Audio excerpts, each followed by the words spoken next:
Okay guys, the new Dungeon Master's Guide is not screwing around. D&D is officially sick of your rules lawyering, min-maxing shenanigans. And I want to go over this first new dictum because it is my favorite, but then we'll talk about what this whole new chapter of the DMG is on about and review their other 3 new principles for you little power gaming over-optimizing. Okay, I'm just kidding. But the rules aren't physics. The rules of the game are meant to provide a fun experience. Imagine that, just having fun playing instead of winning the game. Not to describe the laws of physics in the worlds of D&D, let alone the real world. Don't let players argue that a bucket brigade of ordinary people can accelerate a spear to light speed by all using the ready action to pass the spear to the next person in line. Okay, for the uninitiated, this actual line from the new DMG, which is almost embarrassing, by the way, that they need to do this, but I really can't blame them. It's getting out of hand in some internet circles. This line is specifically referencing a popular rules lawyering hack called the Peasant Railgun, through which a D&D player could technically hire a ton of commoners, make them stand in a long line, and using the ready action, pass a spear or really any item from one to the next. And according to the rules as written, they move that item from one end of the line to the other in no more than 6 seconds if they all use the ready action, technically accelerating the item to otherwise impossible speeds based on how many peasants you've lined up, each one moving at about 5 feet, and theoretically dealing an impossibly huge amount of damage. Honestly, I haven't thought about this hack in years, so I can't remember how the original Peasant Railgun accounts for the fact that a spear or whatever weapon would technically only deal the specific amount of damage assigned to it. So please feel free to share the details below if there's something I'm not considering. And in honor of all the rules exploits that are about to die, write your favorite one in the comments. Bonus points if you actually witnessed a player arguing for it to happen in a real session of D&D. While I tell you about this video's returning sponsor, Displate. Displate makes unique metal posters of D&D art, classic fantasy art, Critical Role, and much more. With over 2 million original and officially licensed designs from Star Wars, Marvel, Elden Ring, Call of Duty, Warhammer, D&D, or your favorite sports, movies, and shows. Oh, but I bet it's annoying to put on the wall. No. Displate's adhesive and magnetic mount is super fast, requires no tools, lets you easily swap your artwork, and none of my Displates even marked the paint when I moved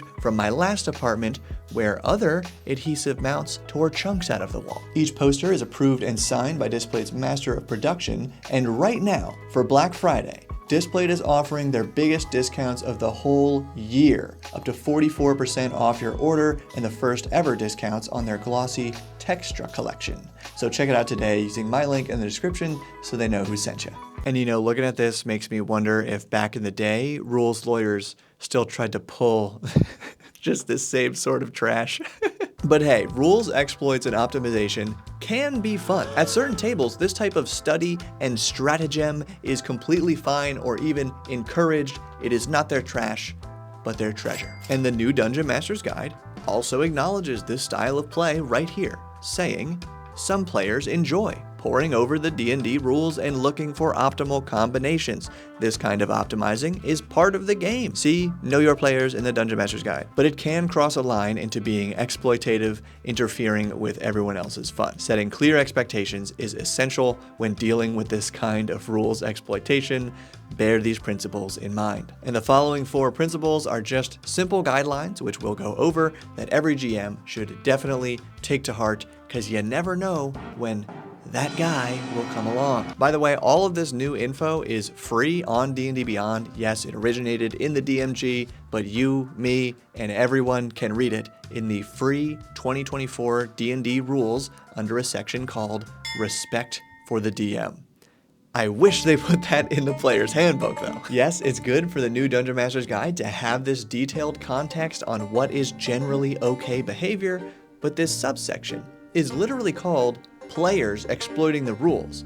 This is a message clearly meant to confront that guy, and because the main issue with that guy's behavior is taking the letter of the rulebook over everything, I think this message would have been much more effective if it were written into that guy's rulebook, the PHB. But I digress. Principle number 2, the game is not an economy. The rules of the game aren't intended to model a realistic economy, and players who look for loopholes that let them generate infinite wealth using combinations of spells are exploiting the rules. Now this one's interesting to me because I've never had anybody in my games try to generate infinite wealth using exploitative combinations of spells. That's very specific. By making a business? Maybe. By harvesting loot from wild monsters that I set way too high a value on? Sure. But spells? You'll have to let me know in the comments. Once again, I can only guess that friends of the channel, D&D Shorts, maybe Pack Tactics, might have a video or two explaining how this sort of thing could work, and yeah, then an ill-meaning player could take that sort of idea, which was surely proposed only as a goofy consequence of the written rules, but take it to their table, expecting or even pressuring the GM to let it fly. Again, for the sake of fun, sometimes give the players a little exploitation as a treat. But of course, not if it's going to destroy anyone else's fun, including the GM, by completely upending the economy of your fantasy world. If you're gonna ruin a fantasy economy, hear this. It should be done by slaying a dragon and trying to properly redistribute their hoard of gold that has been locked away for centuries or longer. On that note, principle number 3, combat is for enemies. Some rules apply only during combat or while a character is acting in initiative order. Don't let players attack each other or helpless creatures to activate these rules. Once again, I'm out of my depth. There's probably another specific memified exploit here, but I have no idea how attacking your party members could activate useful rules. That's not to say I never allow PvP in my game. Player versus player scenes can be dramatic and fun, but in my game I follow a very simple rule.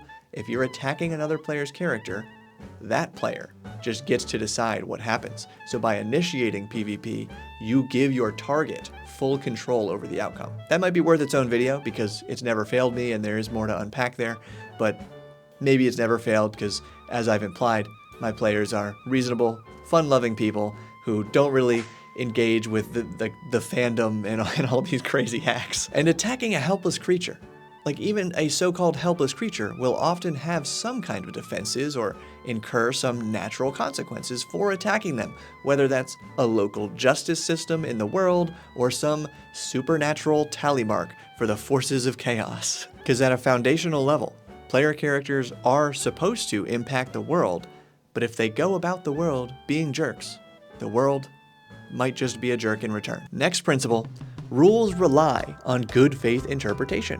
The rules assume that everyone reading and interpreting the rules has the interest of the group's fun at heart and is reading the rules in that light. Bingo. This is really the only principle we need, and it continues. Outlining these principles can help hold players' exploits at bay. If a player persistently tries to twist the rules of the game, have a conversation with that player outside of the game and ask them to stop. So they do want you, the GM, to outline these principles to your players, and that simple word of wisdom, ask them to stop, usually will solve this problem. It should be enough. If you explain to a player that what they're doing is ruining another player's fun, including yours, but they insist on doing it anyway, don't play with that person, at least for a while. They need a timeout, basically, from the game. And why don't we take a little time out so I can briefly clarify two things. One, and it might already be too late, the comments were destined to be there once they saw the title or thumbnail, but I'll just reiterate that rules lawyering, character optimization, really the latter, optimization, is totally valid as a way to engage with these games. In fact, I'd go so far as to say that a game like D&D 5e, which gives you literally 300 plus pages of character options, wants you to pore over these many options and theory craft powerful characters, whether or not you'll ever get to play them. It's just another way to have fun with the book. 2 games in 1. And 2, while I'm still not the biggest fan of the entire new DMG, or really the very concept of splitting player rules and GM rules into separate books, but that's probably a separate video, I am glad that this chapter, the basics is free, because it's the kind of advice I want to share more often, and because a beginner should not have to pay another $50 or more for another book just to get this foundational advice for running a smooth game. So gang, I think this advice deserves a thumbs up. D&D might have finally solved D&D Reddit once and for all. But if you just love this kind of stuff and want more, then you should check out this video on your screen about Reddit's 44 rules for D&D that got totally out of hand. Thanks again to our sponsor, Displate, and to the Bob World Builder patrons for directly supporting the channel. Keep building.